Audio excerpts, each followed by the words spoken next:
Hello, traders. Today is Monday, July 7th, and this is my analysis for the pound US dollar, and we are on the 4-hour time frame. So the pound dollar, I'm starting off on the 4 hour because this is where we have our Fibonacci retracement on this whole move up right here. Now, if this is really a wave 5 on the daily and weekly, then this potentially will go down and take out this low right here, proving that we have a much bigger turn on the much higher time frames.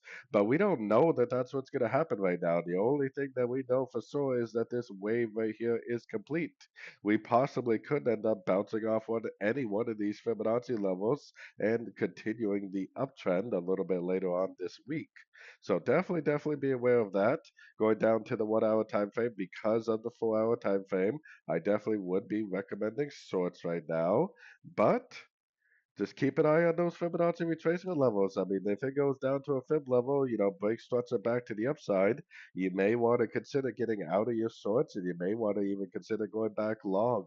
Yes, the daily time frame did turn down, but like I said, the only thing that we really know for sure is that this wave right here is over.